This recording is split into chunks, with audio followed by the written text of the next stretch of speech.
What's going down, guys? Today we're doing another AP Gov video. I've got some practice questions from a released AP practice exam by College Board, and we're going to switch cameras so you can see my desk, and we're going to solve some AP multiple choice practice questions. Now, if you want to get this AP practice test, check out the link in the description below, and you can see the link where you can download the practice test and try out these questions yourself, and then I'll go over a couple of them from this test.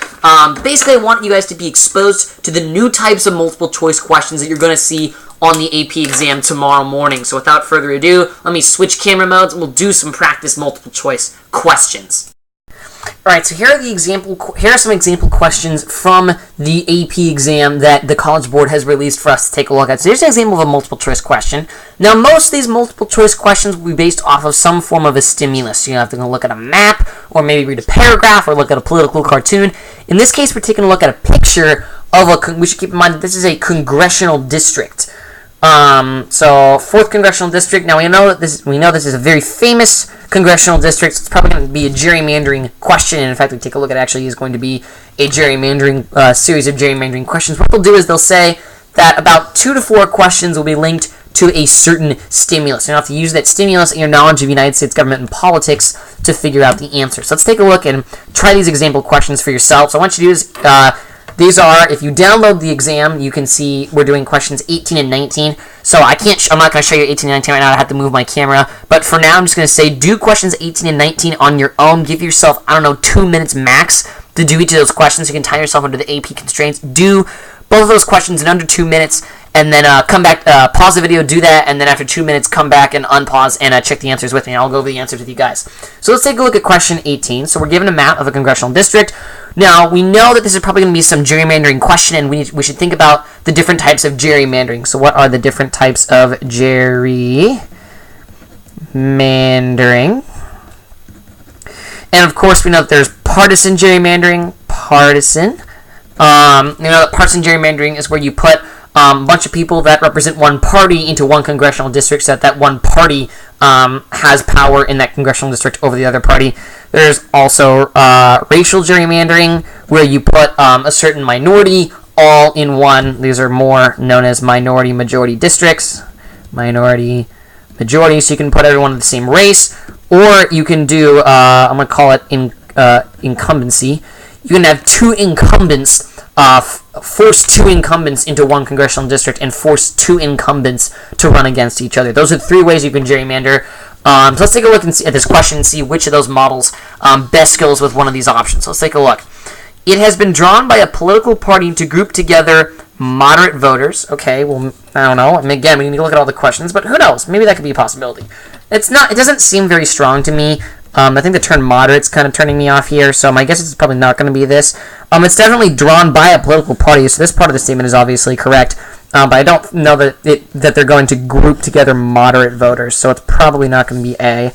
It has been drawn cooperatively by both political parties, cooperatively to ensure a fair election. Well, this is obviously incorrect. Whenever you gerrymander, you're not going to ensure a fair election, and it's definitely not done cooperatively, so it obviously can't be B. It has been drawn to group together diverse voters to foster highly competitive elections. Well, yes, you can create highly competitive elections using the incumbency tactic, but you're not going to group together diverse voters to foster those highly competitive elections, so it can't be C. Let me look at D. It has likely been drawn to pat together voters who are registered with the same party. That's partisan gerrymandering. So the answer to question 18 is D. Again, you're going to use a congressional district.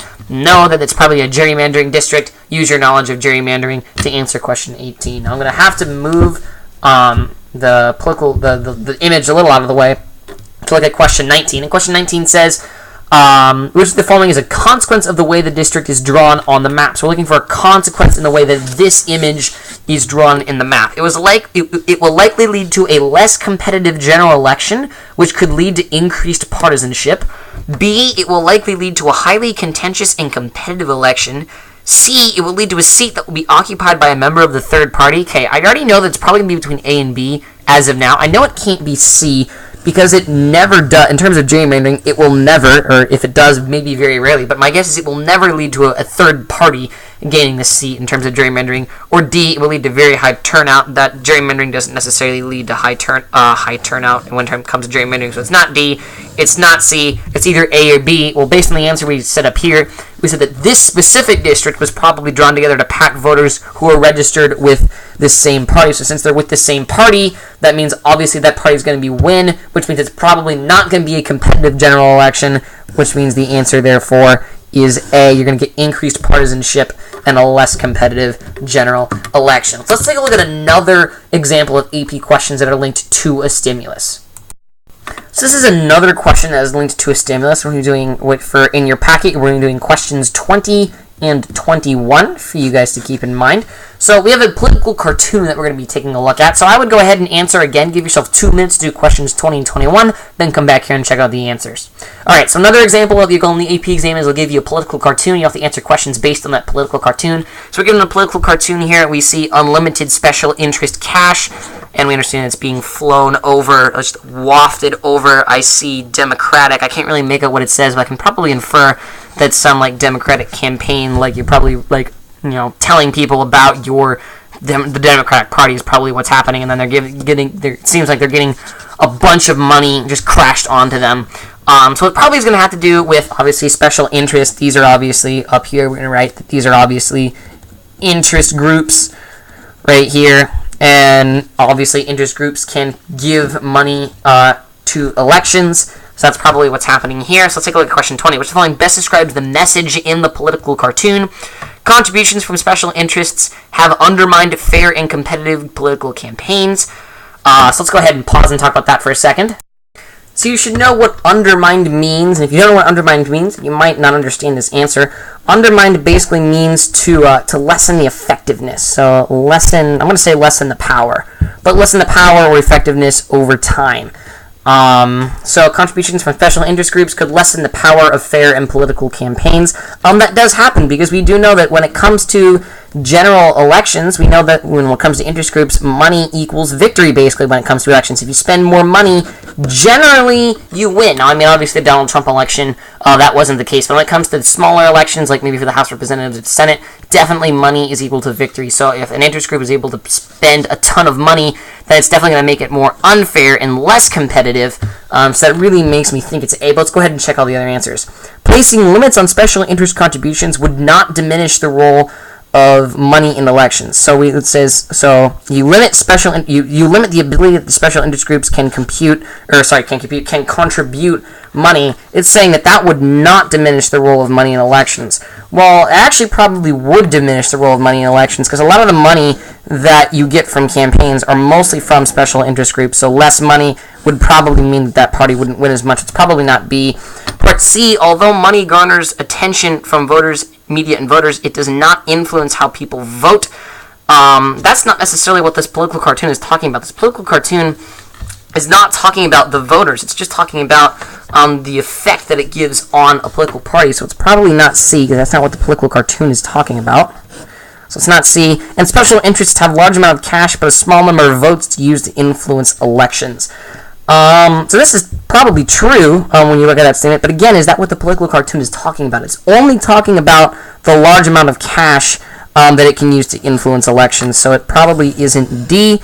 And of course, if you check AP, you realize that the answer is A for question 20. So now that we know what the political cartoon means, let's take a look at 21. Which of the following Supreme Court cases is most relevant to the topic in the cartoon? So, all right, let's go ahead and take a look at that. Baker v. Carr obviously isn't the case we're talking about. Remember, we're looking for which case. I'm going to have it down. Which case deals with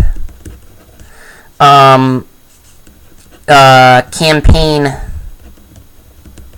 money. So you're looking for which case talks about campaign spending and campaign money. So let's go ahead and take a look through these.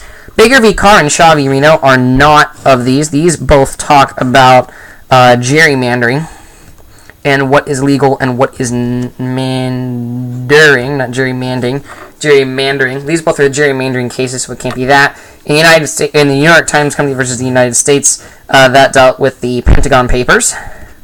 Pentagon Papers, and the publication of the Pentagon Papers, so it couldn't have been that.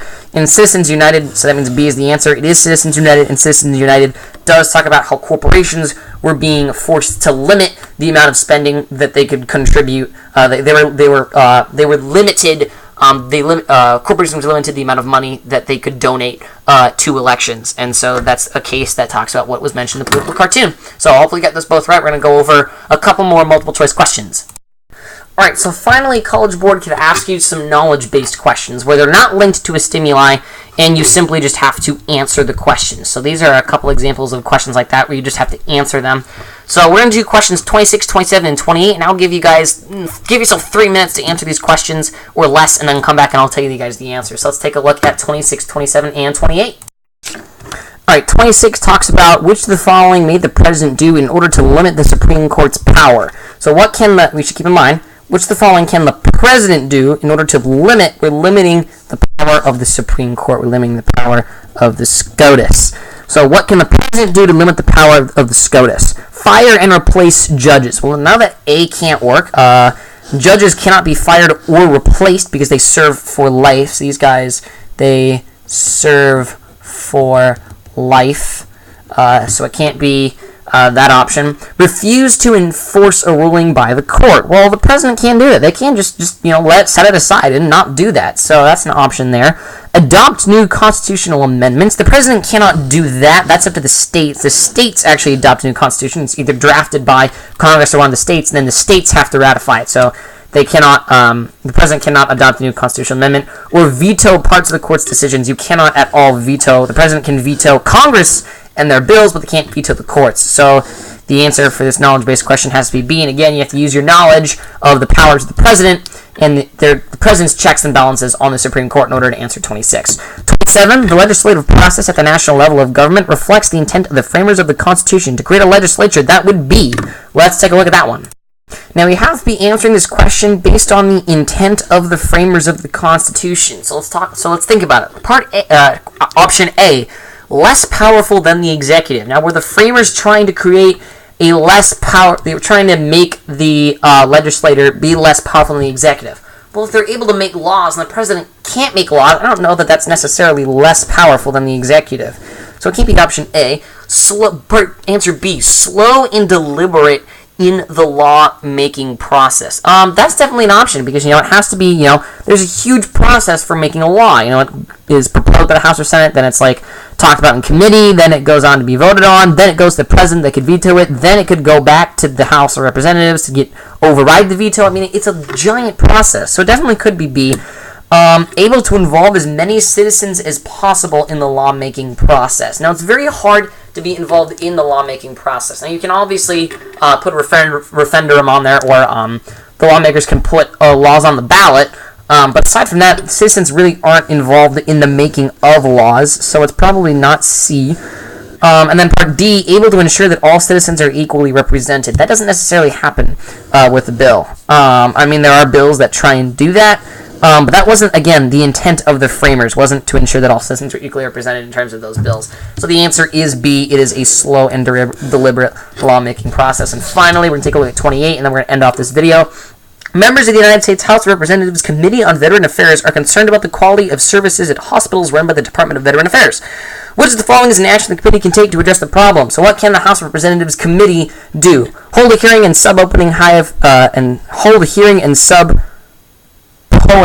I can't remember how to say that word, but that word. High-level officials in the Department of Veteran Affairs to testify. They can do that. They are allowed to hold hearings and force people to testify, so that's obviously an option. Impounding funding for veteran hospitals until problems are resolved. They can't do that. The committee cannot do that. That is up to, that's up to the spending. They have to get permission. The president drafts that bill and then the Congress approves it. So it can't be B. Place a referendum on the ballot. You cannot, the committees cannot replace a referendum on the ballot. The people will place a referendum on the ballot. And then finally, D, appointing a new secretary. That cannot happen. Other people appoint secretaries to those departments. And it's Department of Veteran Affairs. That's obviously up to the president. I think the president appoints that, but it's definitely not. The committee is not responsible for appointing the new secretary.